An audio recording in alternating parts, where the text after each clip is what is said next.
paint on it at the moment, which is what happens with rides. So hopefully they'll sort it out and you'll see it running. It'll be a lot. Hello. Help. You fix it. Well, we'll have a look. No pressure.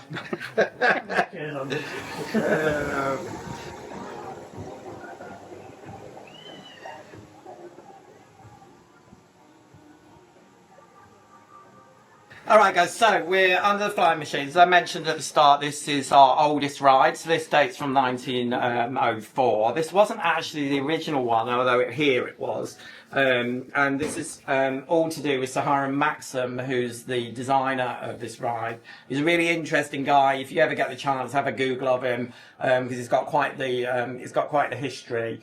And bizarrely, he actually used these rides to fund his people sat in fish, which were enclosed with windows in them. And anyway, because of the success of that, he looked at other sites, and there were another 3 of them up north. This one in New Brighton and one in Southport as well. He used to pay us originally about £700 a year for the benefit of having this here and then charging people to go on it. And the other thing you've got to remember at the time is this would have been like riding something like Icon, because it was simulating flight to people that just would have had no real concept of what that is. And also, it's a really good ride. And I don't know, even today, it sort of surprises people because when it's running, it goes out a bit further than you probably think it's going to. And also, you don't have restraints on the ride and so on. From my perspective as an operator, it's a great ride because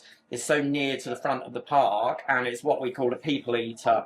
So there's 10 rockets on here. Originally there were boats, and you can see on this side it's actually lifted up while it carrying out repair on it. We can run the ride like this, and when you're on the ride, there isn't that much of a notice. There is a difference, but it isn't that noticeable. What we're going to do is we're going to I know it's going to be a bit cramped, but if we take a little walk around that side, obviously there's moving machinery, so remember that. There's a really good photo spot, and I can take a photo of you if you want to in front. There's a really nice sign around there, so should we go and have a look?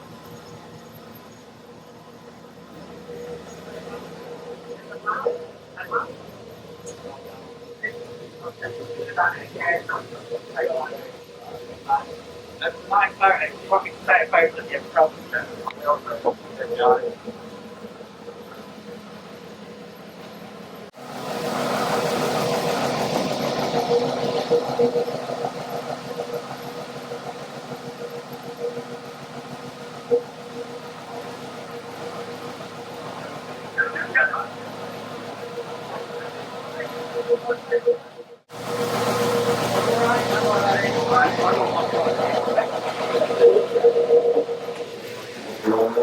Now at full speed, guys.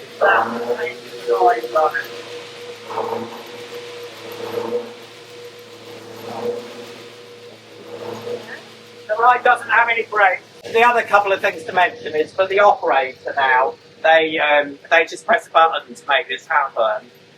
In the olden days, they could actually control the speed. Again, you know what I'm saying about why we don't have a brake on it and so on.